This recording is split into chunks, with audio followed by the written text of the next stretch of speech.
Good afternoon or morning, depending on your time zone. We are thrilled that you have joined us here today.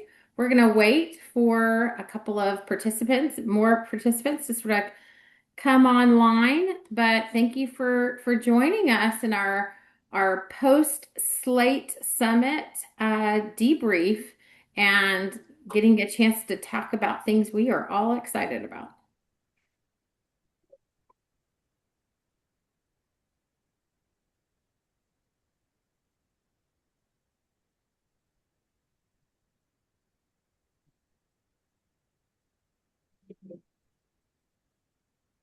Awesome. Thank you.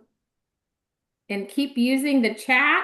We will have, if you want to go ahead and introduce yourself in chat, that would be great. Let us know where you're joining from, either city, state, or institution.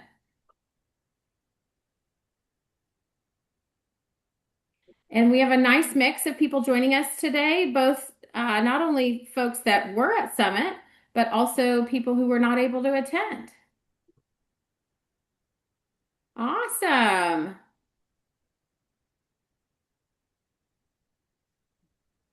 Hello. It's so great to see a lot of familiar faces or names, since I can't physically see your faces, rather.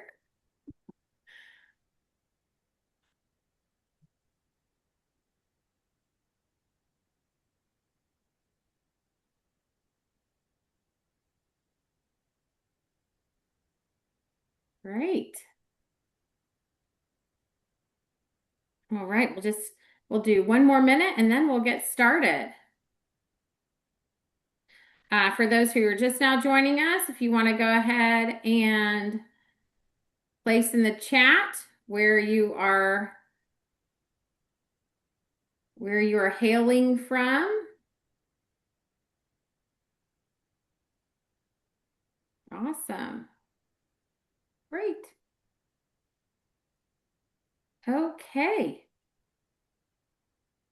Well, I think we have made some critical mass, and so we will go ahead and start with introductions while we have some of our friends joining us.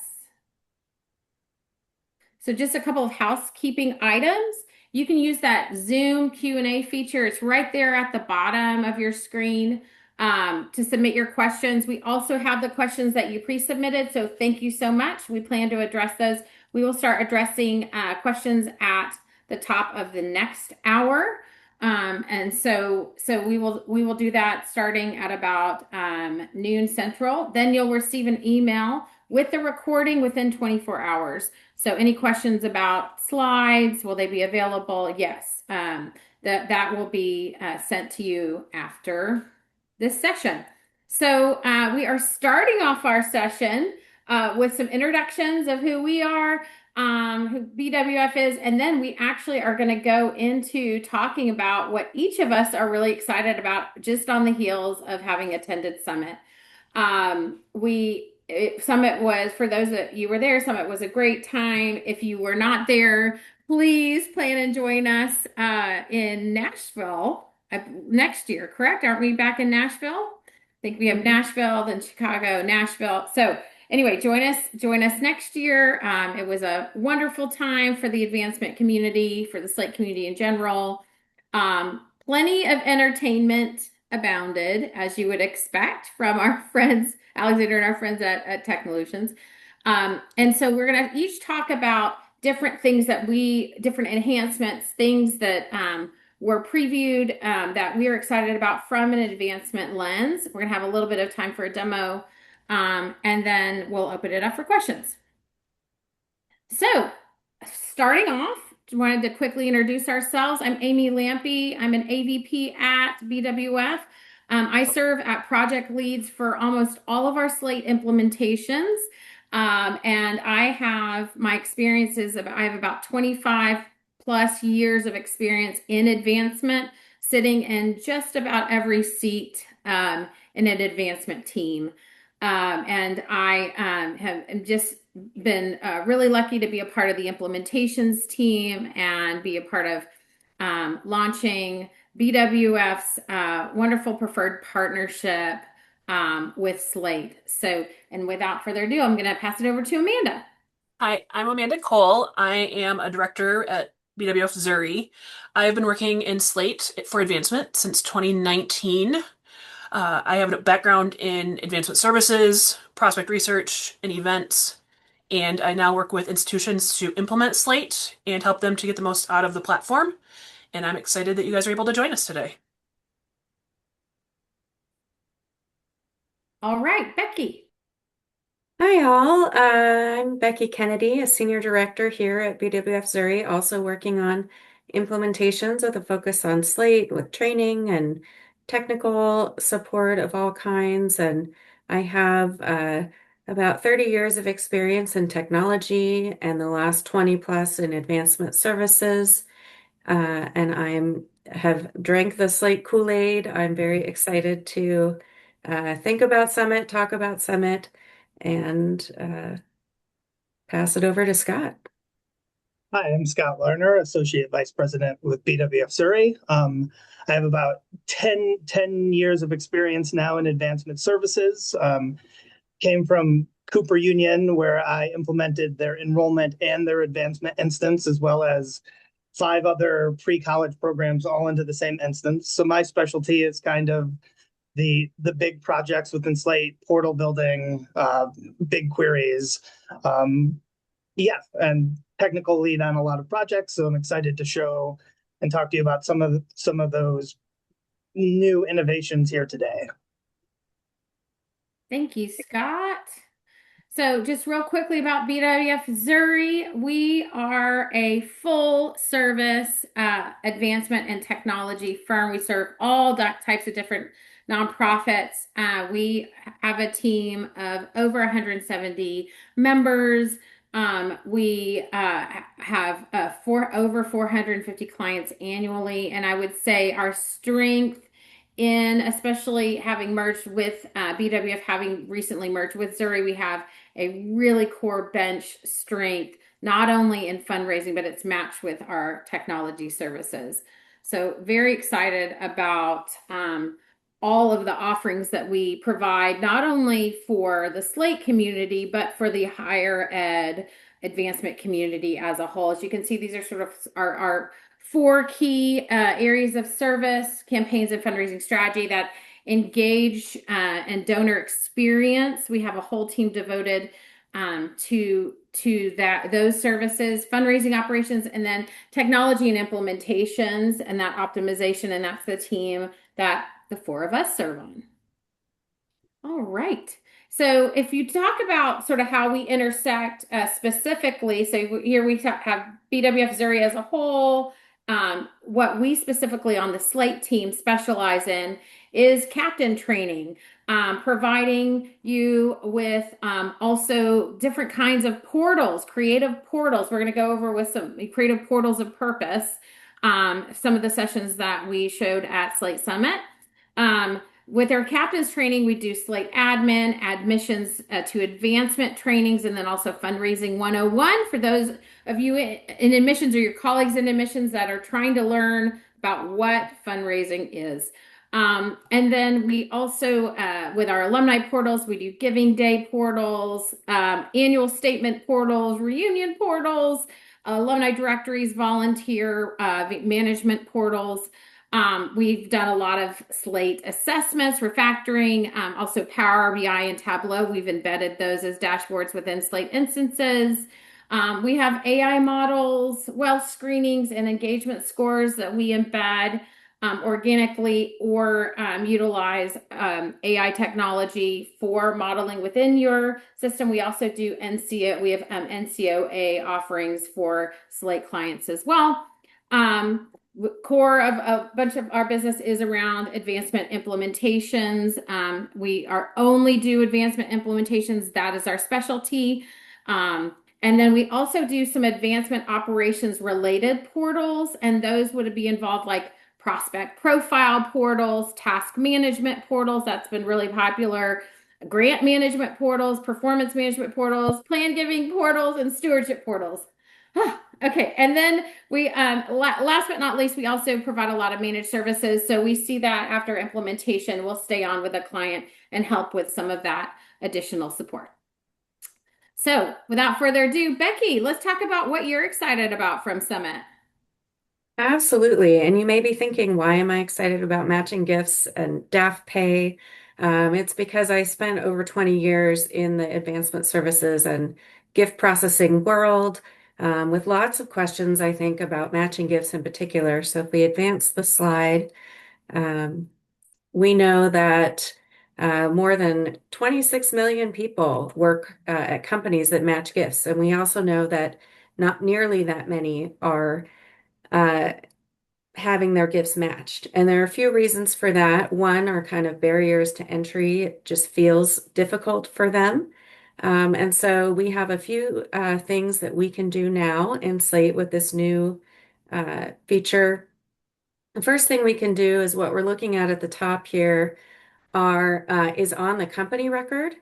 And it is showing that we now have a spot. This is on the giving modal for match policies. So we can attach, typically there's maybe just one policy, but Johnson and Johnson has four in this example with different ratios, max and min amounts, and that the policy is active.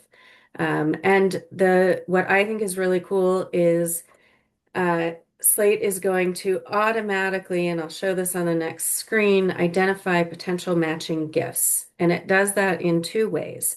One is if the employer, so they have an employee-employer relationship or in their job relationship to the employer, they have a matching gift policy, it will automatically create a potential, not a pledge, but a potential. And then the other thing it's going to do coming soon is leveraging a shared repository of matching gift policies across all Slate advancement clients.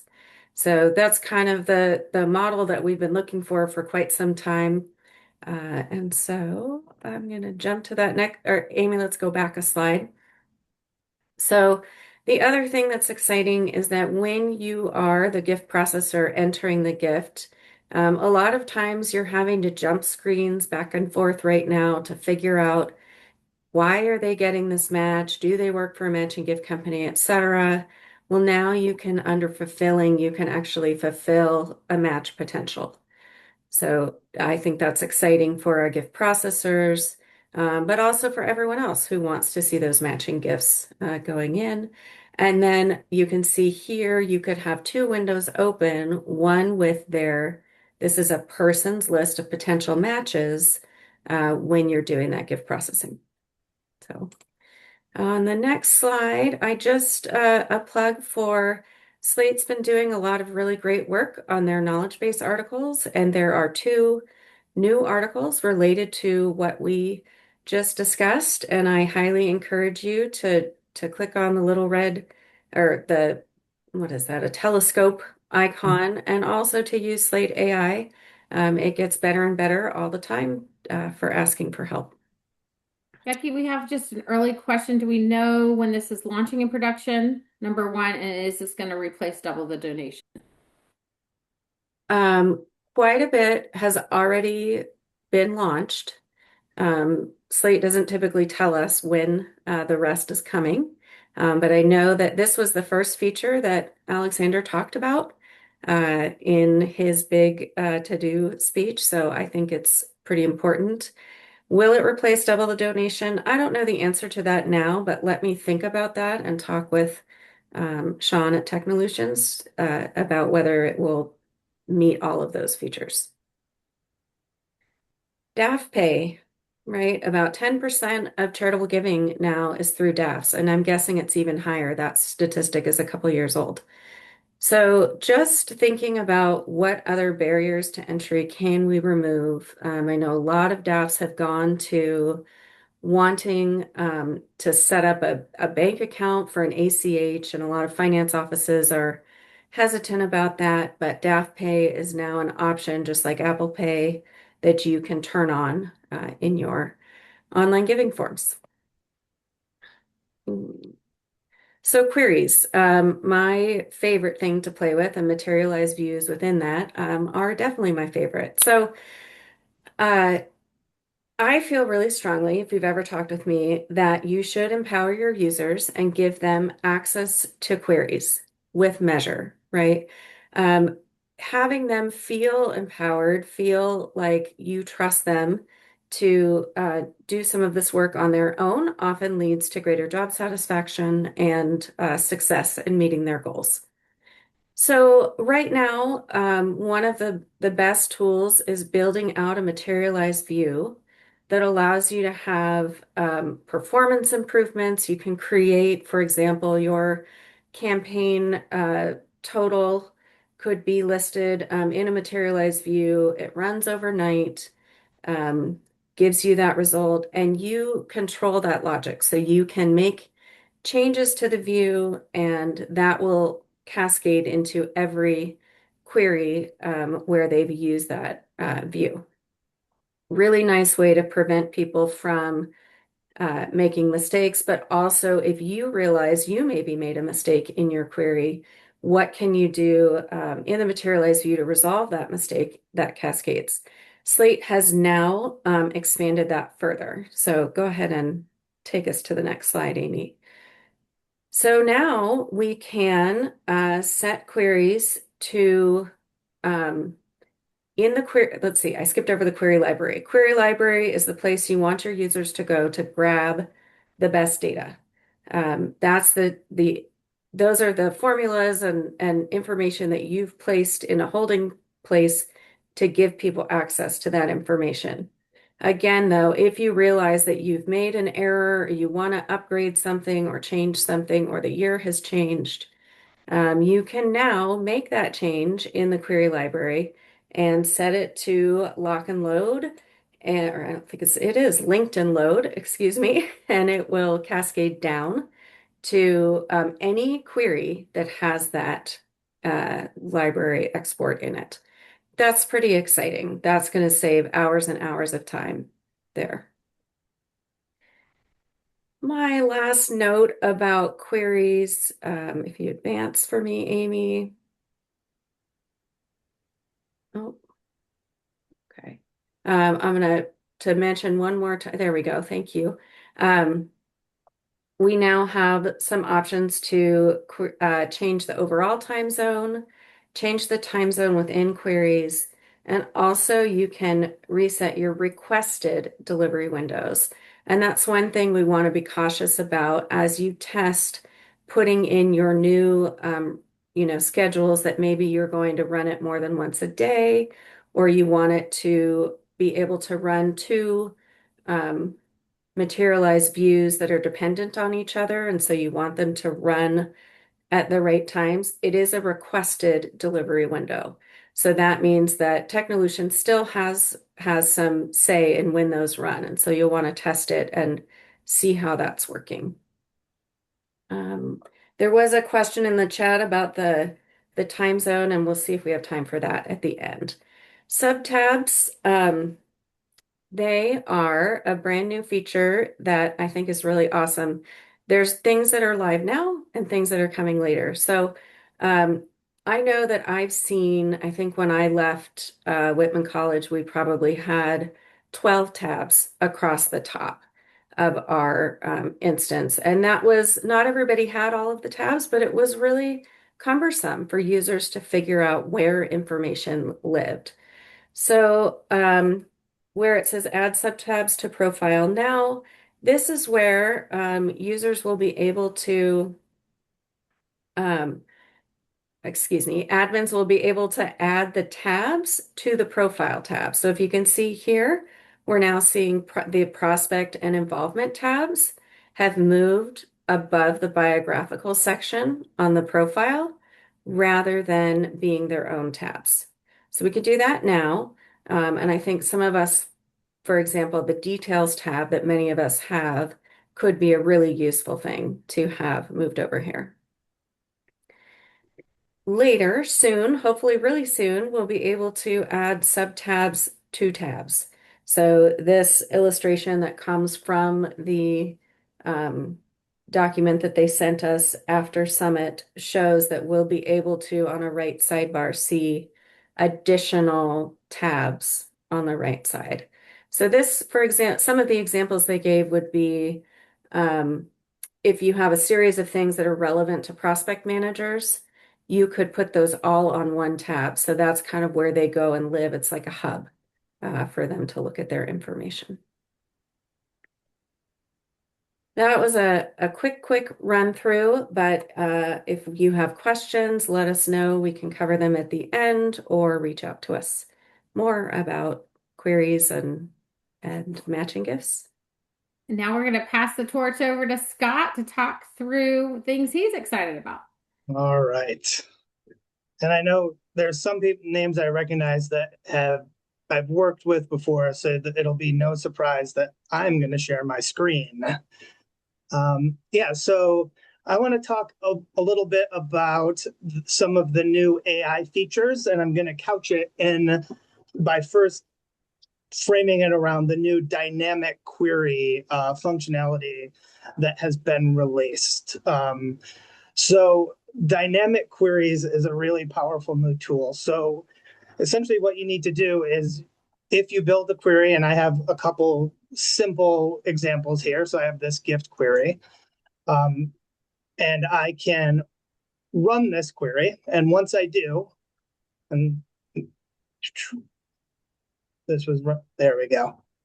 The AI tool is now able to read the query results and filter using real language AI prompts. So the simple use of this is you can run a broad query, and let's say that I want update the query result.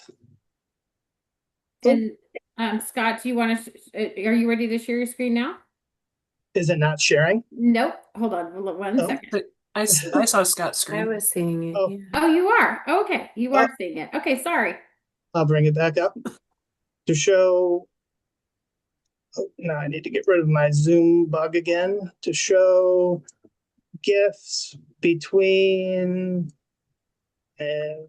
March 1st, 2025 and March 30th, 2025. I hit that, and the AI tool, after you've run the query, will take your real language prompt input, and it will work on your query. And I was running this morning, so I don't think this one should take very long. And it updates our result. So now I have the 32 GIFs from my original query of 150,000 rows. That's down to just those 32 that happened in that month. Right? You can further, like, I'm saying, oh, I'm only interested in the credit cards. I'm going to show you a new feature as I'm doing this. So one of the things is the dictate. So if I click this, it'll access my microphone, update the filtered query results to show me only credit card gifts in that time frame. And I click the little check mark. It should have read my voice input, and it's going to further filter my results down to just those credit card transactions. There we go. So you see here on the left, we've gone from our 150,000 gift rows down to just the March 2025 credit card gifts. So this kind of piggybacks a little on what Becky was talking about about empowering your maybe not very technical users to use the query tool. So you can build them general queries with the information that they need, and then they can get to the specific lists that they want using dynamic queries. And I did speak to Alexander at the Slate Labs about the AI tool. I think the feature is coming right now in the early access. You can only export the list, but the feature is coming that will allow you to save these modified queries.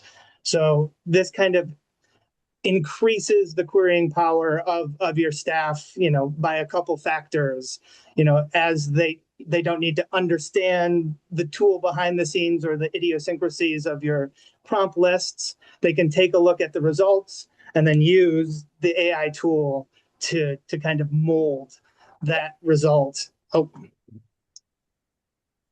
into a more refined list that's what they want to do. The other big usage of this is you can use the AI tool to manipulate pivot data. So I was trying to think through what has been a problem in the past for me doing advancement lists. So say we're sending out a magazine.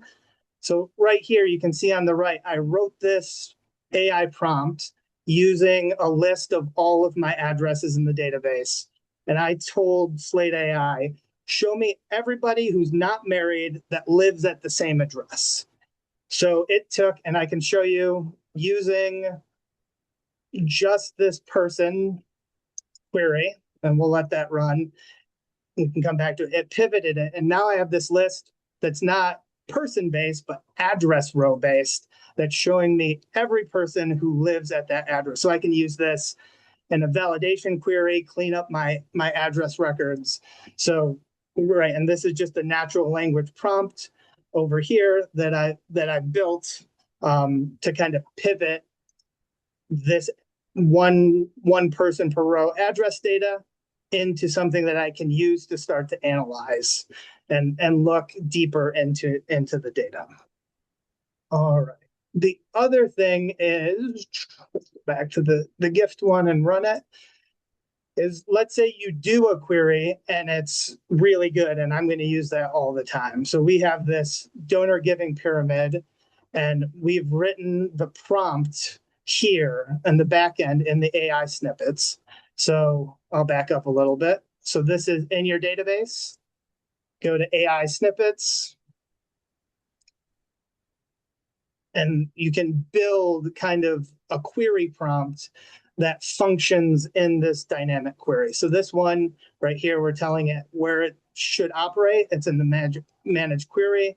We're telling it what it should be doing, all of the, idiosyncrasies of how we want our donor pyramid to behave. And then if we activate it and go back to our query, this is the gift. Yeah. And now we're going to talk about another new feature. Before, if you were using AI, you were just writing one long continuous AI prompt. It, didn't get useful. You can start a new conversation, and it's also recording past conversations so you can go back to them. So now you see did I not turn my snippet on?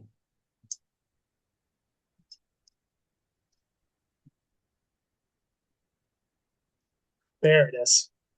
Right, so now there's my AI snippet. So this is that prompt, right, that I've written in the back to get me a donor pyramid. So if I click this, Slate's just going to automatically start running that prompt. And I know what you say, that prompt looked pretty complicated. I can't write a prompt like that. And I didn't really either. This is a trick of the trade I wanted to share. So if we go back and look at this one's still running, look at my history. What I did is I pulled the SQL out of my query, right? Just paste it in. I built the query, previewed SQL, pulled it in, told it what I wanted to do.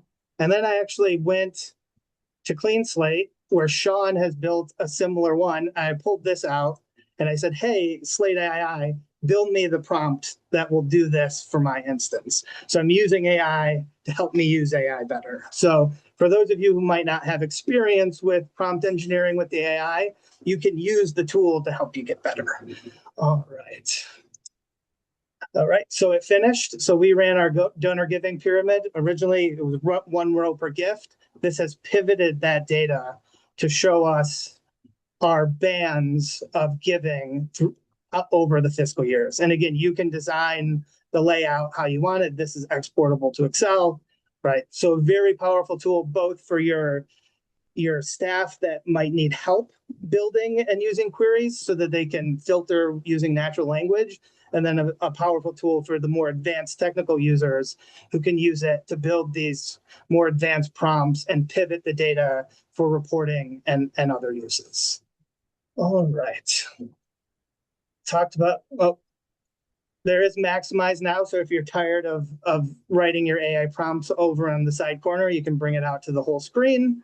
The next thing I want to talk about is it now supports image upload. So, right, I have this form here, right? Like we look at the public available form. It's pretty, yeah, it's as bland as can be, but I want this to be BWF Zuri branded. So I'm going to pull a screenshot. There we go. I'm going to grab that.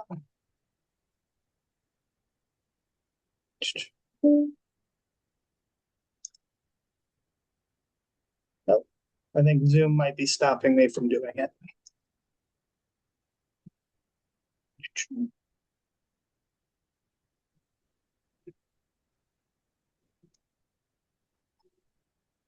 There we go. Maybe. I can copy that, paste that into the image. I'm going to open my HTML source here. I've pre-written this, so we didn't have to wait for me to type it out. Oh, did it not get the image?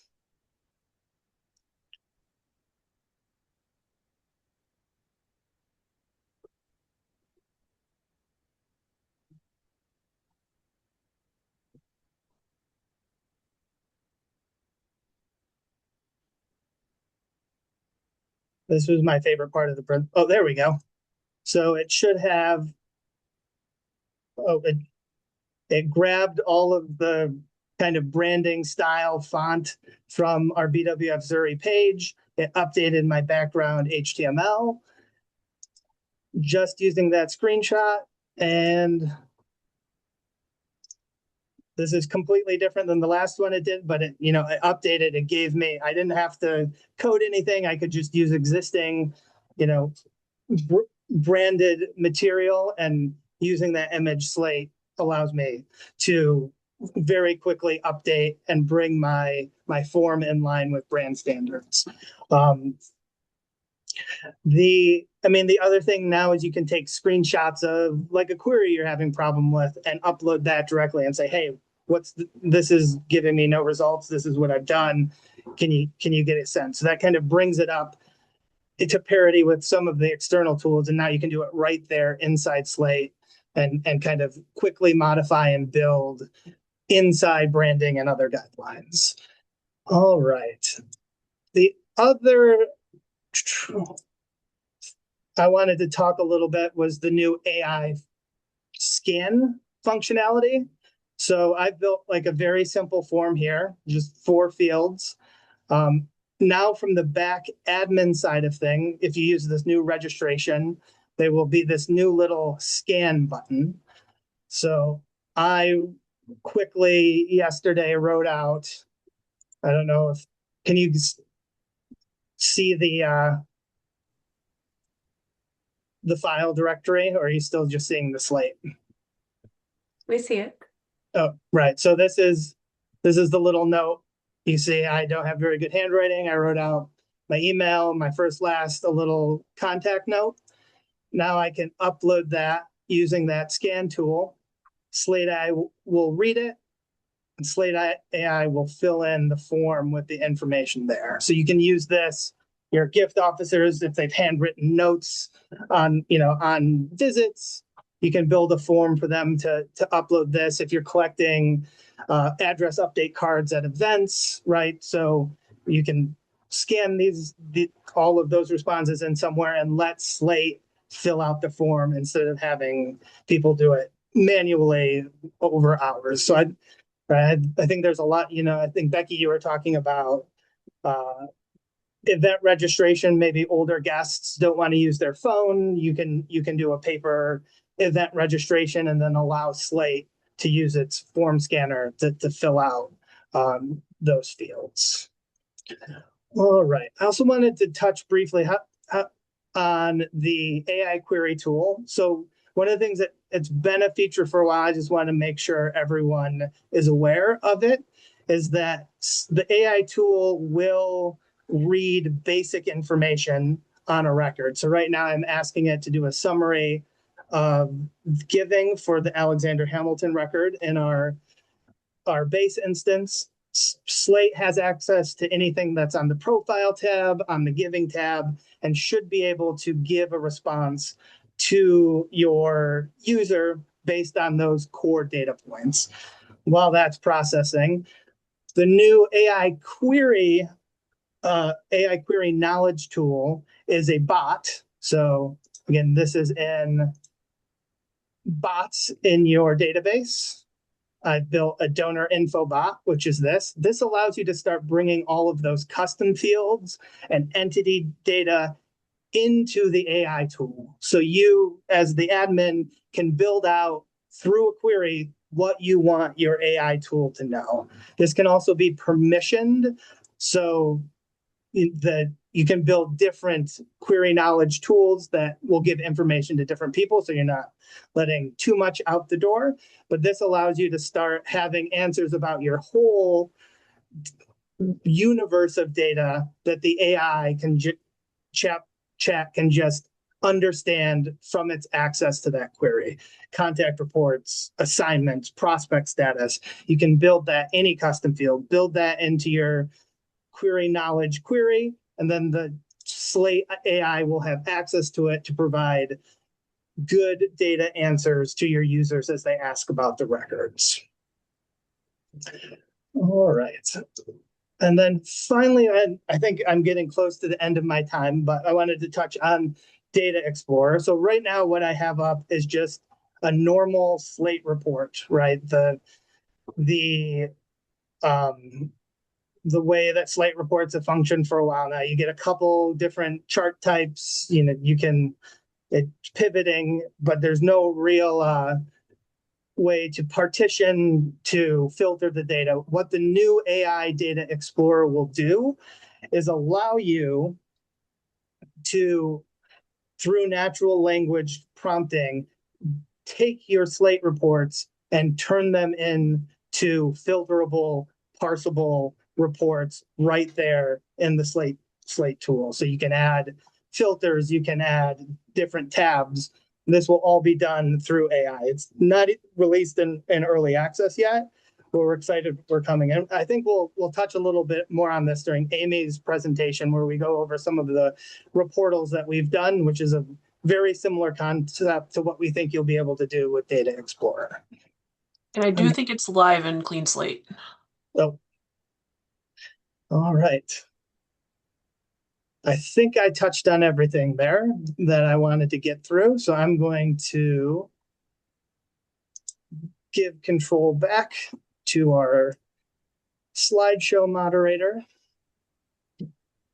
So I am up next, and I have some not so exciting things. Scott had all the fun, exciting things, but some good quality of life pieces I think are pretty exciting from my end. The first ones that I'm actually going to touch on are the entity features that were released. I really like to have my data organized in certain spots and have things live with each other. So I'm pretty excited about these entity features because it allows for some of your data to live inside of those entities that were previously having to be stored elsewhere. So like entity-based materials, you can now add materials to your entities through, you would add that into as a materialized view for that entity, similar to how you would do for GIFs. And some of the things that I think that you can use it for is student thank yous for scholarships. You could add the thank yous right to the student row record in that entity. Uh, Patents. I know at one of my previous institutions, we had a lot of engineers who had a lot of different patents, and it would allow you to be able to put those materials right onto the entity row instead of just living inside of the materials tab itself. And it really allows for then the gift officers not to have to dig through some of those things, or campus partners to not have to have access to the materials tab to be able to get to the patent for your patent wall on campus if somebody else in your university is in charge of that. Um, so I see a lot of uh, potential for this feature, and so I'm pretty excited about that one. Again, not as exciting as some of these AI data things, but still good quality of life piece. Uh, Entity tabs, if you have a lot of information on your entities, this allows you to tab it out similar to um, the you would see like in research. Research has some tabbed views in your modals. This would allow you to create tabs, and I find that you would be able to use it for committees. So if you have subcommittees stashed on your same entity row as your overhead committee, so board of trustees, you have board of trustees, but then you also have the subcommittees that they're a part of. This would allow you to put your subcommittees on a separate tab. Um, Another one would be you could put engagement on there if they have conflict of interest forms that they filled out. You could store those right on the entity as a materialized uh, entity-based material now. And again, all that data is right together, so you're not having to dig for it and try and figure out where it's at. Um, Prospect research, performance goals, these are all good examples of ways that you can use entity tab structure moving forward. You would add that in as a section break in your entity form, and it would allow you then to and select widget tab as the type of section break, and that's what's going to add the tab. So you'll have to name the section break to be whatever you want your header tab to be. You can go to the next slide, Amy. So another one that's pretty cool that Alexander released at Summit is something called Co-Captain. And the way this works is that you would open up the Slate page where you want Co-Captain to work, and then you would open up the Slate AI, enter in your prompt, and you can also do this using voice dictate. And then you would follow the prompts on the screen once you ask it to do something. So, contact reports for gift officers. I know this was a question earlier. You can voice dictate for the co-captain to enter in a contact report for yourself and a second gift officer. If they're on your drop downs, you can ask it for it to update records like an employment record or gift officer. You can use it to help clean up repetitive data, assist with quality control. So I have asked co-captain to register Alexander Hamilton and his wife for an event that was happening. So you can ask it to do that. It is going to respect permissions. It opens up a separate window. So you can see here in this screenshot that it opens up a separate window within Slate. And it's going to respect permissions. So if there's a flag on there that says do not make updates, it's going to ask that you have permission to update that record before you do it. It's going to, it does take a little bit of time. So if this is something that you think that you could get done pretty quickly on your own, the way that it is currently set up is that it does take a little bit of time to think through all of the steps here. So something similar to asking them to put in a contact report if you feel like it would be done faster by typing it. This might be something that you would do without it, but it does allow for those gift officers who want to dictate all of their notes to put it in there. It can look at event fields and see if they're required, so you don't have to go through every single event prompt and see if those event prompts are required or not. And so there's a lot of capability behind this co-captain that I think is really beneficial and time saving. It can help interpret results. So similar to what you were seeing with Scott showing his screen earlier, you can use co-captain to help visualize and see the results of a query or a report to find trend lines. If you want to try and figure out if people are duplicates, you can upload a list of people similar to what Scott was showing earlier about addresses. You can ask it to help identify addresses that are duplicates in that query. So there's lots of things there are some things that I did find that to be hesitant about. If you have a very common name, I would use their ID or their GUID instead of a name, just so that it knows which record you're pointing to. It did have some trouble when I asked it to register Alexander, his wife, and his brother to the event. So it was having a hard time distinguishing what that relationship was. It did do the spouse and the main registrant together pretty easily, but it was having a hard time with the brother. Um, and so you just want to make sure that you're giving it all of the fields that it would need to fill in if it's going to submit a contact report. You want to make sure that you're using the terminology that is in your system. You can go ahead to the next slide, Amy. Entity-based permissions, which is another big one if you are an admin, is that you can now limit the right permissions for certain entities to just be for certain roles. So you don't have to give full person update to someone to be able to allow them to edit the Legacy Society entity or, um, scholarships. Allow them to update scholarships. You don't have to give them the full update permissions. You can just give them access to that permission entity itself. You may need to create more permissions around this to allow people to have the permissions that you want them to have. To be able, so you're not giving too many permissions to other people inside of those same roles. You can go ahead, Amy. One of the new things that is in Clean Slate but not live yet is preferred partner permissions. And this, what you would do is instead of creating an external user, you would create a preferred partner as shown here. And it's going to give preferred partners their own URL login, and it's going to require multi-factor authentication automatically for preferred partners. This is going to allow for preferred partners to have fewer links that they have to navigate through and allow them to also use, I believe it's also supposed to allow them to use their own, so we would use BWF Zuri's multi-factor authentication system instead of the college that we're working with, which is nice on our end too, to not have to try and do all that multi-factor authentication, but it also is a nice guardrail for the universities themselves too, to not have to provide the multi-factor authentication to the preferred partners.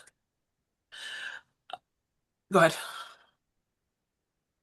Another one that I'm really excited about, and anyone who has done name badges inside of Slate is also probably going to be excited for this feature, is that we can now do custom size name badges in Slate. You are no longer tied to just the 4x5.5 large name badges that they have at Slate. You now can do the 4x3 or custom sizes. If you were to drop down here, you can actually, instead of a 4x3, you can select custom size and enter it in. You can use any printer that has a Windows driver in it to be able to print badges. So that can be sticky badges. It can be your smaller name badge things that go inside of the protectors. And so there's a lot of customization that can happen there. I do think that your larger name badges, if you already have your printer, can be useful for homecomings because you can put the schedule on the back, reunions, large events, whether that's conferences or things that you want to have information about the event available to the person that's coming to the event on the back. They're a little bit nicer and will last more time than just kind of the cardboard paper ones the smaller ones. And then your smaller ones are standard are nice for your regional events, more informal meetings, and then again you can use the paper or the sticky label name tags. So go ahead, Amy. So one of my favorite parts about Summit, besides all the new features that Alexander releases every year, is seeing how other schools are using the functionality that already exists within Slate. And so this gift agreements was a session that I attended that was put on by other institutions at Summit. And I was excited to see that you can do your gift agreements fully within Slate. And the way that you can do that is through some custom fields, a tab on your fund record, some custom forms with some instruction block, and you're essentially going to fill out your custom tab with the criteria of your fund that you want to have, and then you're going to have your form that's what you will send back and forth between the donor and your university to be able to customize what that gift agreement says. And then once that's been finalized, you can have your college rep sign it at the start of this, send it to your URL or to your donors. They can use the signature inside of Slate, and then, excuse me, with in all of its instruction blocks with like merge fields and uh, liquid markup. So it's pretty simple to create. And then you can have a customized URL that's how the donors are viewing the gift agreement. You can finalize it, sign it all within Slate. Once it's been finalized by all of your donors, you can print it off as a PDF to then mail it out to your donors, and then you can attach it as material type in your system. Um, and then I think that's everything that I have for you guys today. I was trying to speed through it fast. I know I went through it pretty quickly, but I wanted to give Amy some time to show some of the things that she wanted to show. Awesome. Thank you, Amanda. And again, we are gonna probably just a little after noon central, we are going to go through your questions, not only in the chat but the Q&A. Go ahead and put any questions you have in that Q&A box because it makes it real easy for us to see to help. We were excited and honored to have 3 sessions this year at Summit. And we were featuring, I think the theme is we were featuring the best use cases of portals for advancement for various, in various creative ways. And so our 3 sessions centered around not only functional uses of a portal within for corporate foundation and grant management, and a little bit of gift officer management, but also we did it was around gift administration, the use of a portal for gift administration, where we featured annual statements, and we also featured batch proofing. And then we also showed a sustainable giving option around giving days and how it was actually a great use case because in working with our friends at Kenyon, we started with their Frosty December challenge campaign, but then they actually had a new employee take over that giving challenge and was able to create from scratch using the template a new giving challenge. And so I just wanted to walk through those featured portals with some of those screenshots and for Scott to walk through any technical questions and details around that too. So we also have, as mentioned earlier, we've also had some exciting projects around a volunteer management portal. So that's another great creative use we've seen with portals, utilizing it for prospect profiles, plan giving. Performance management portal is really helpful as you're looking at metrics and measuring performance of gift officers or annual giving. We have some great alumni directories that also utilize the annual statement functionality so that end users, donors, alumni, they're able to actually get their giving statement, their annual giving statement through that alumni directory, as well as search, update their information, learn about new events. Love alumni directories. And then we also have a stewardship portal that we've built out for clients that involves internal usage of receipting, of being able to download receipts and utilize acknowledgments. Now for Slate Summit itself, here is the utilization of a task portal for deadlines around grant management. We have deducted some of the names, but this was a wonderful session we did with Duquesne University. That was a true partnership between a campus partner that manages the grants office that manages corporate and foundation grants in partnership with Advancement Services.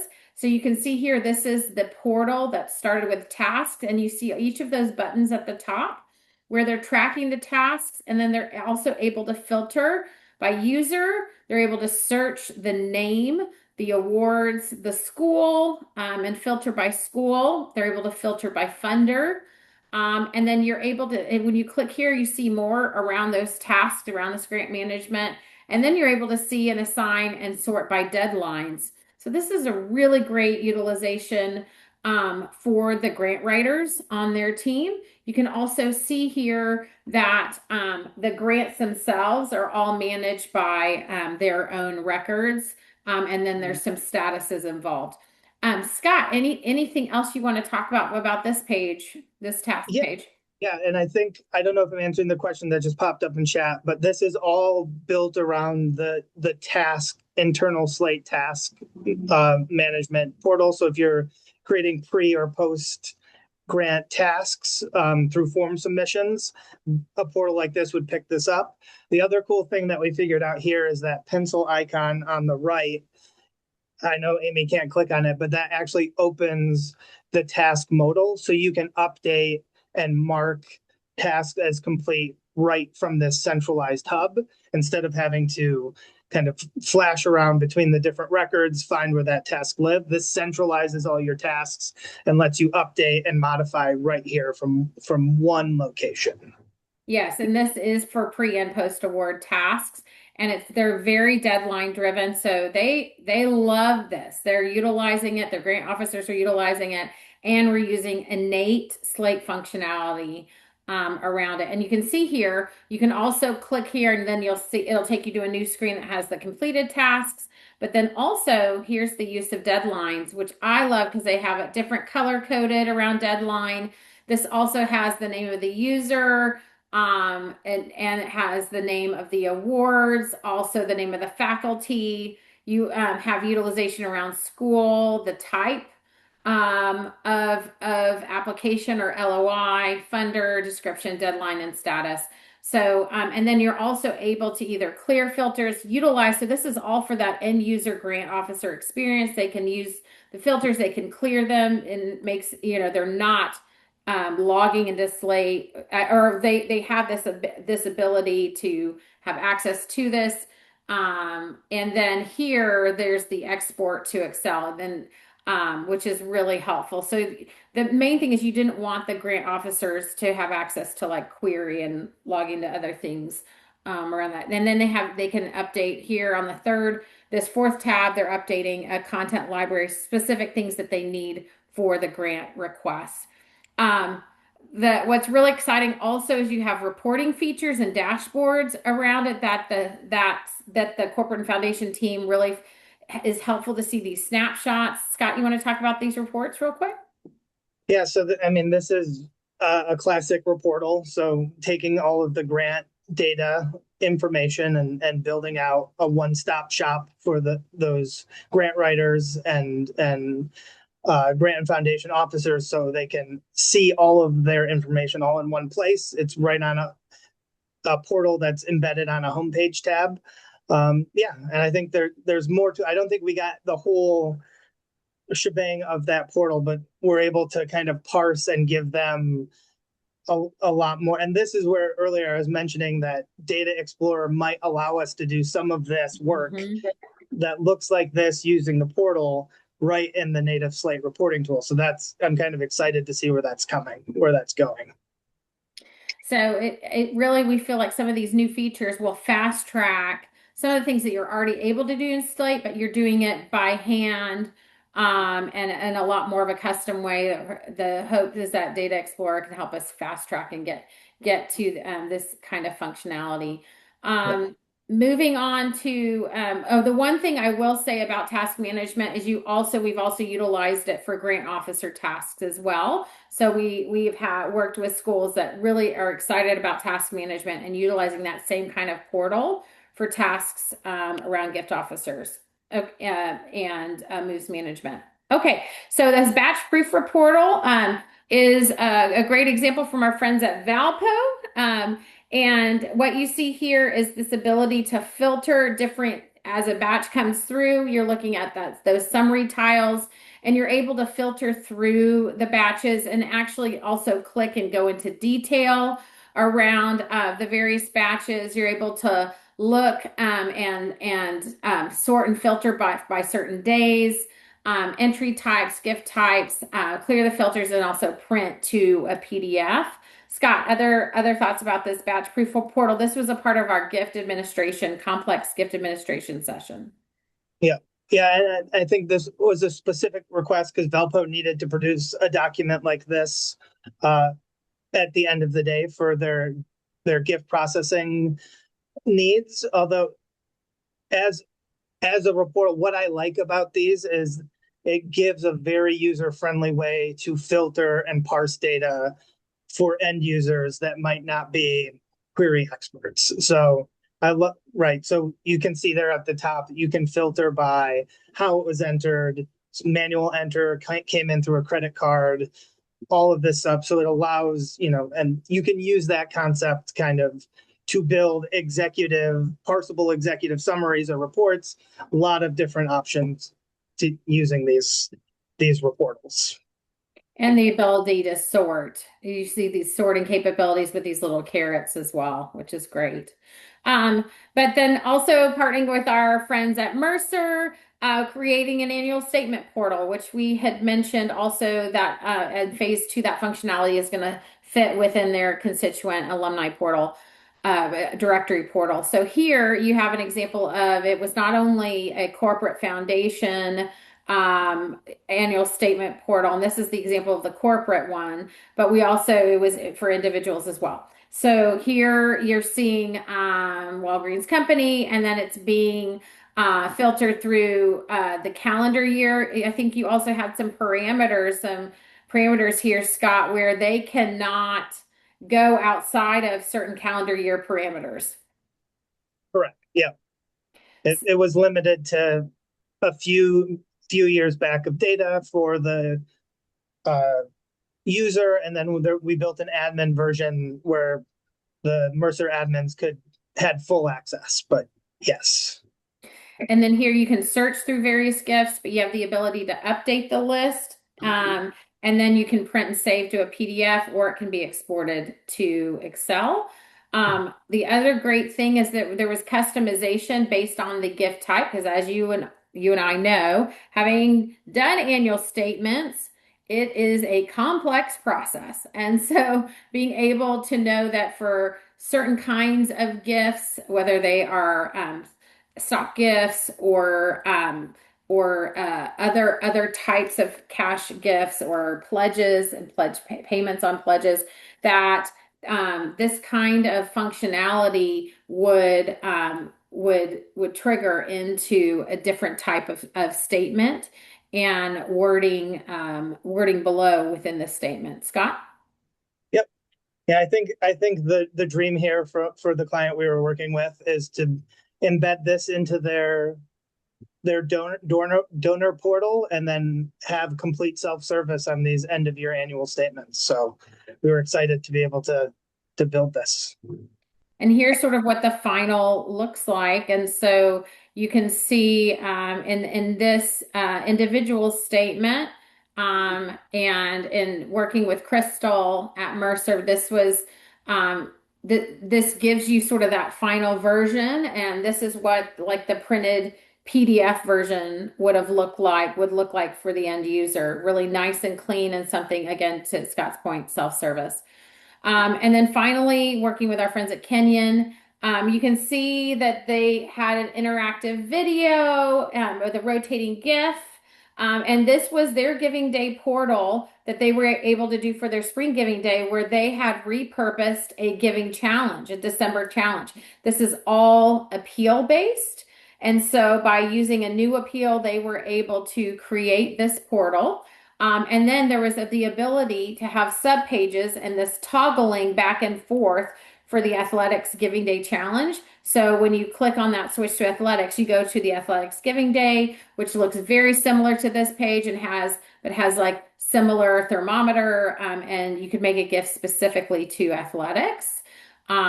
It utilizes the appeal data set, matches and challenges data set. Scott, anything else I mean, about? I could talk about this portal for another hour, and I know we're already over time. Yeah, I think the cool thing here is that we built them a template, and then they can essentially build a new giving day without going back into the portal, just by updating the appeal data set, a few forms, and their I'm blanking on the content blocks. So they can continue to create new giving day challenges over and over without needing to adjust the portal. Really, maybe a few minor tweaks, but it's a pretty cool tool.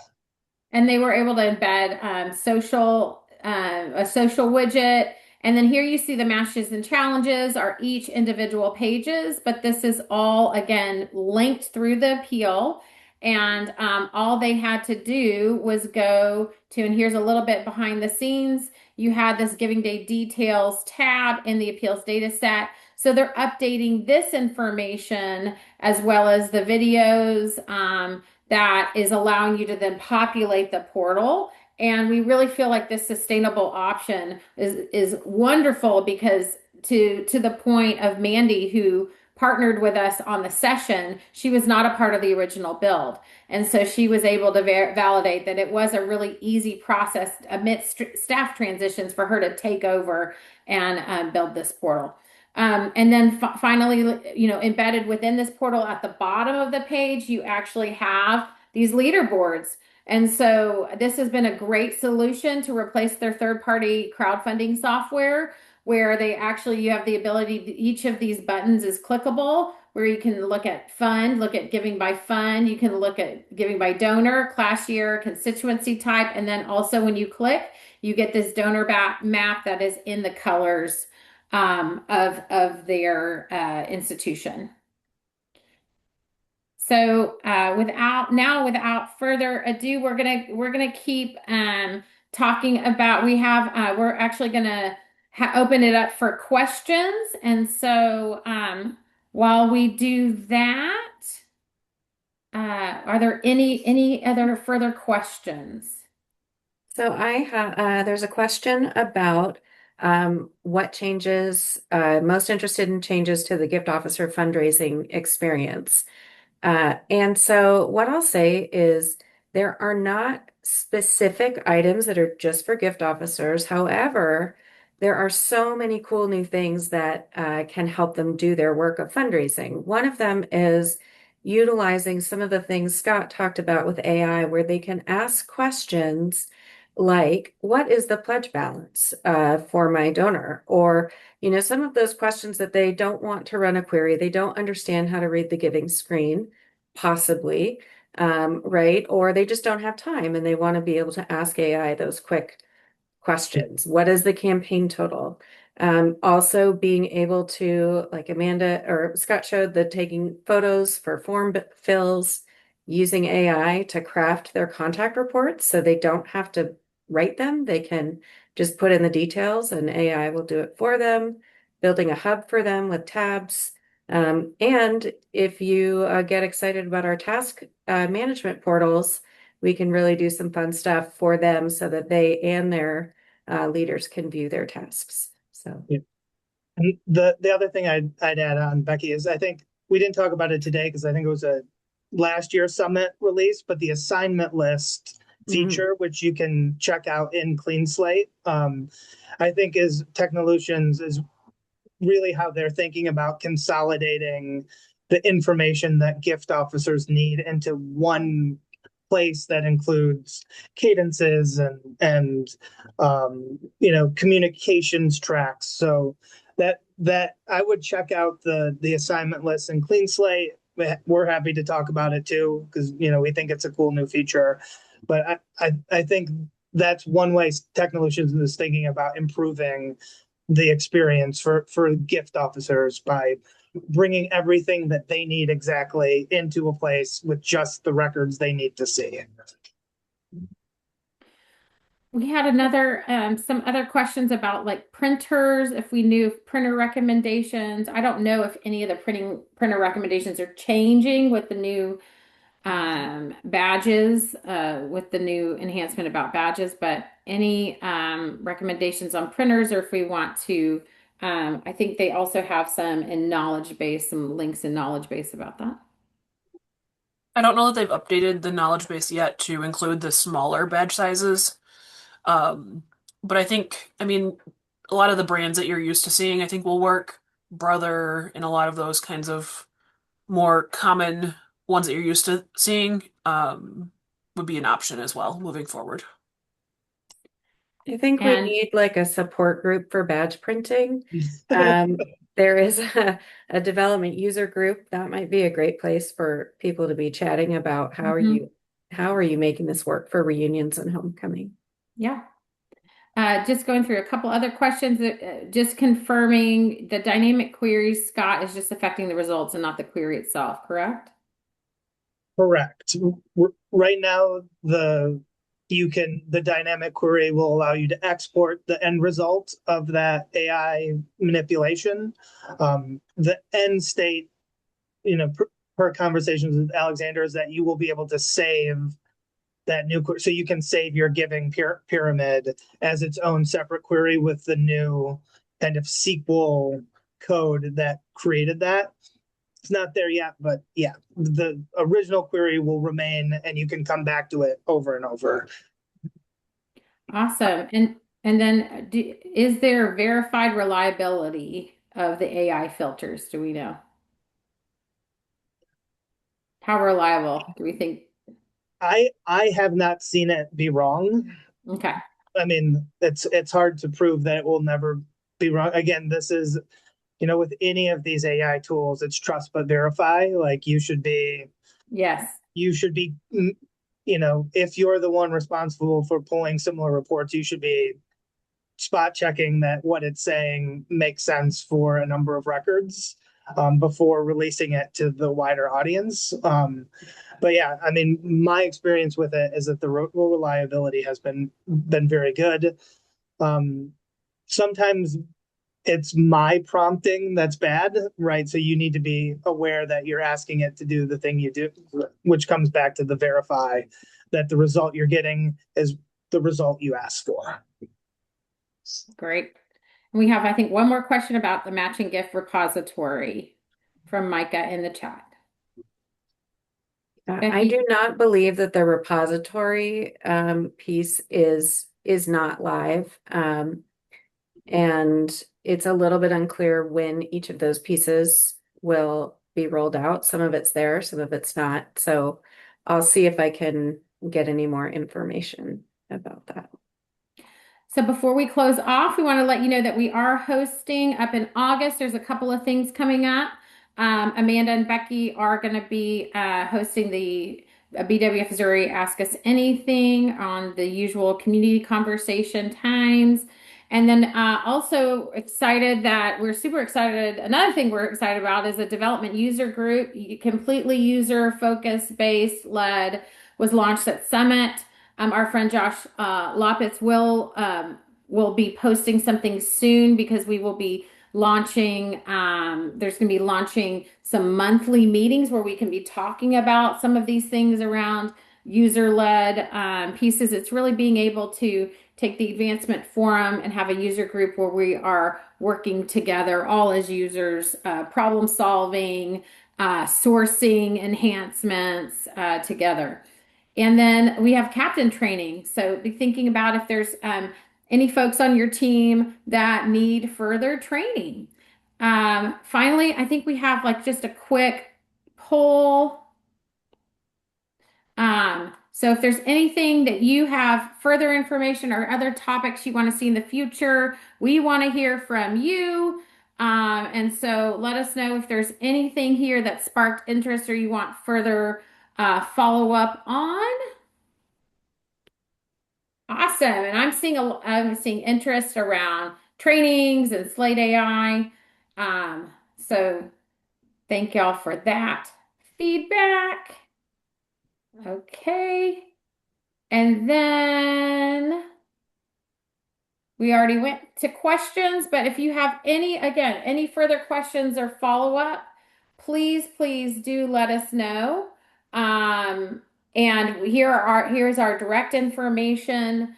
Our LinkedIn links are also in the chat. We are just so grateful that you joined us today. And again, we love being a part of the Slate user community. So should you have any questions, we are an email or a community chat away. Thank y'all so much for coming and joining us today. And thanks to Amy for hitting 115 on the dot. That was an impressive moderating. Nice work. Thanks, everyone. Thank y'all. Thank you, Thank Josh, for posting the link. Yes. Appreciate it. Thanks, Thank y'all so Josh. much.